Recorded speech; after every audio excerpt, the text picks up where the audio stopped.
Ferme les yeux un instant et imagine-toi devant un miroir. Et là, au lieu de voir tes défauts et tes imperfections comme tu le fais toujours, tu vois tes qualités et ton potentiel.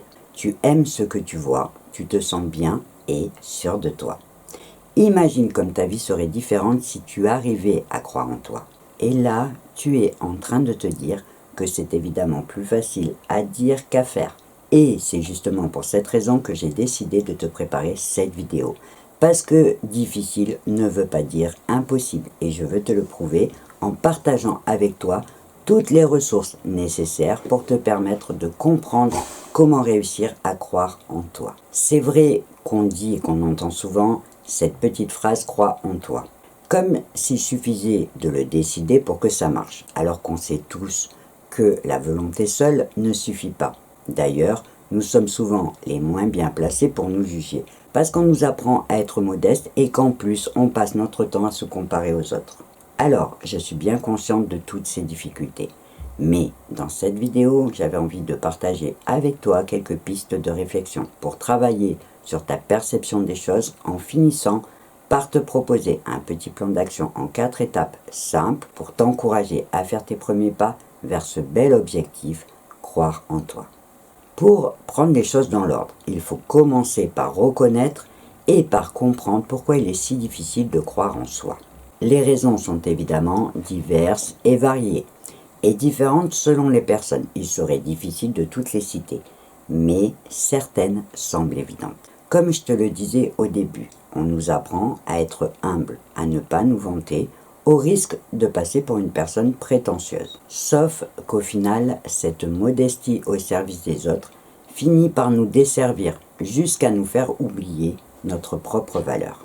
En sachant, encore une fois, que notre cerveau est câblé pour remarquer les erreurs et les dangers plus que les réussites. Après, il y a aussi le fait de croire que penser à nos erreurs est une réaction naturelle qui nous permet de survivre ou de nous améliorer. Sauf que cette tendance finit par nous faire douter de nos capacités. Parce qu'avoir des doutes, c'est normal et même humain.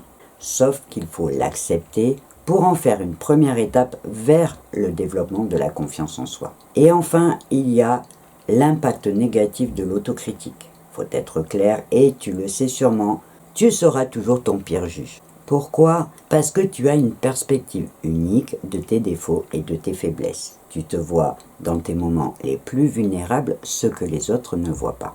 Et tu compares souvent tes propres coulisses avec celles des autres, en te basant sur ce que l'autre a choisi de te montrer. Ce qui finit par créer un énorme décalage avec la perception que tu as de ta propre valeur. Parce qu'on connaît tous des moments où on ne se sent pas à la hauteur, voire incompétent. Si on rajoute à ça les réflexions qu'on a reçues dans le passé et la peur de l'échec, il est bien évident que dans ces conditions, il va être difficile de réussir à croire en soi. Et le pire, c'est que cette autocritique constante finit souvent par devenir un cercle vicieux, où plus on se critique et moins on a confiance en soi, et moins on a confiance en soi et plus on se critique.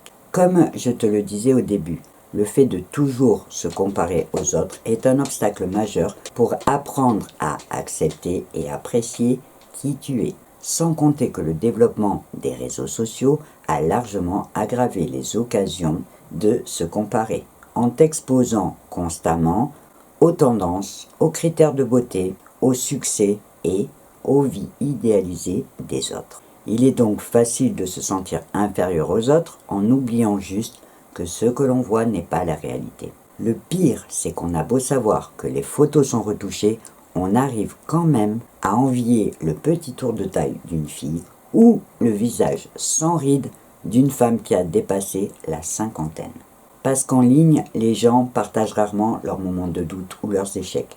Ils se montrent sous leur meilleure version, quitte à la travestir pour être les plus beaux ou les plus forts. Maintenant, il est aussi important que tu comprennes quelles sont les origines extérieures qui accentuent cette difficulté à croire en toi. Parce que les racines se trouvent souvent dans les jugements que tu as reçus et dans tes expériences passées. Pour ce qui est des jugements reçus, tout commence dès ton enfance, en étant exposé aux opinions et aux jugements des autres, que ce soit ta famille, tes enseignants et même tes camarades. et ces jugements peuvent laisser des traces profondes.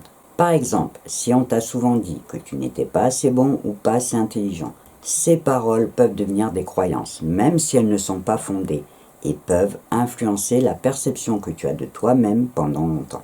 Tout comme tes mauvaises expériences du passé qui jouent un rôle crucial. Les échecs, les humiliations ou les sentiments de rejet peuvent créer des blessures émotionnelles qui bien évidemment agissent sur la confiance en soi. Une mauvaise expérience peut carrément t'amener à penser que tu es incapable de réussir et donc créer une impuissance apprise qui va te faire croire que tu ne peux pas agir positivement sur ta vie et donc créer un obstacle majeur qui va t'empêcher de croire en toi. Et tous ces jugements et ces mauvaises expériences finissent par se transformer en fausses croyances. Par exemple, si tu as échoué à un examen important, tu vas finir par croire que tu n'es pas assez intelligent pour réussir. Ou si tu as connu un rejet en amour, tu pourrais croire que tu n'es pas digne de recevoir de l'amour. Et ces fausses croyances finissent par devenir des prophéties autoréalisatrices qui vont renforcer ton manque de confiance en toi. Sauf qu'en prenant conscience de toutes ces influences, tu vas pouvoir commencer à remettre en cause tes croyances limitantes et réaliser que beaucoup de tes insécurités sont basées sur des perceptions erronées ou sur des mauvaises expériences du passé et qu'elles ne définissent en rien ta valeur réelle. Et cette prise de conscience est bien évidemment une étape cruciale pour reconstruire ta confiance en toi. Tu ne dois pas te définir par rapport à tes erreurs ou par rapport au jugement des autres, mais bien par rapport à ta capacité à apprendre, à évoluer et à surmonter les défis. Et pour t'aider à faire tes premiers pas vers ce bel objectif, je vais maintenant partager avec toi un petit plan d'action simple en 4 étapes. Donc, pour la première étape, tu vas devoir prendre conscience de tes réussites. En prenant le temps de noter dans un carnet ou dans un journal tes réussites et tes succès, même les plus petits. Ce qui va te permettre petit à petit de prendre conscience de tes forces et de t'aider à changer la perception que tu as de toi-même. Par exemple, à chaque fois que tu réussis à résoudre un problème ou à aider une personne, tu le notes. Pour la deuxième étape, tu vas devoir apprendre à parler positivement en changeant tes affirmations négatives pour les remplacer par des positives. Ça peut paraître bête dit comme ça, mais tu dois prendre l'habitude de ne pas dire « je suis nul dans ce domaine », mais plutôt « je vais apprendre et m'améliorer chaque jour ».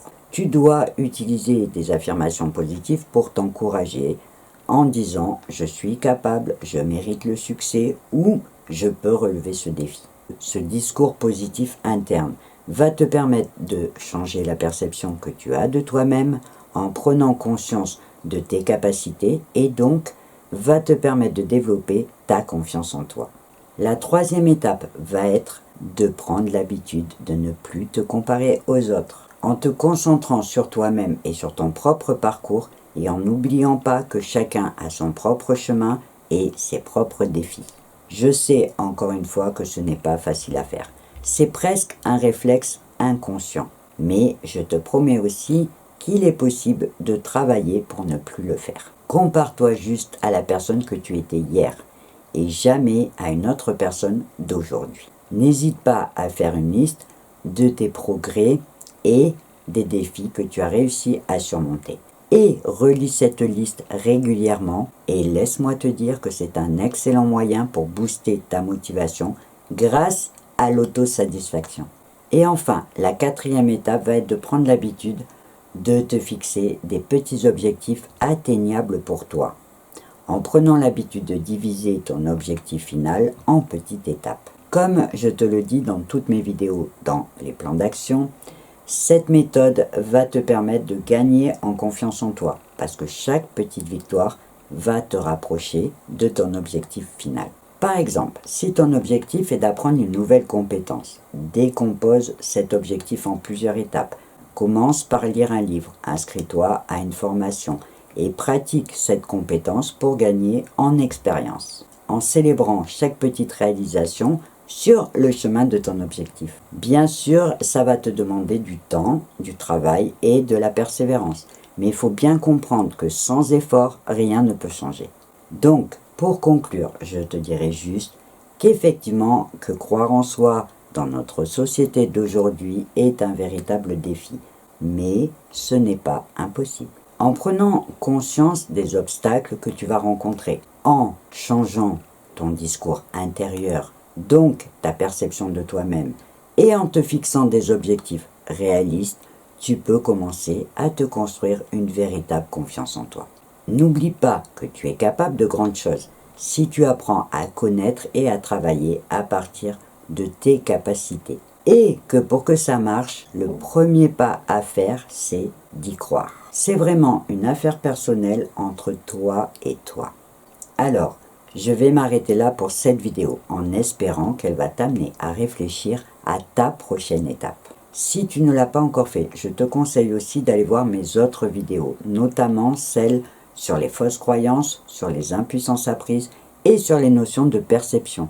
Ce qui te permettra de dépasser tes limites pour écrire ton histoire. Avant de te quitter, je te rappelle que si tu as des questions ou des réactions à partager, une partie commentaire sous cette vidéo peut te permettre de le faire. Je me ferai bien sûr un plaisir de te lire et de te répondre. Cette fois, tu sais tout, alors on va devoir se quitter. Mais bien évidemment, je te donne rendez-vous dans ma prochaine vidéo. Et en attendant, je te souhaite une belle journée ou une belle soirée. Et je te dis au revoir et à bientôt.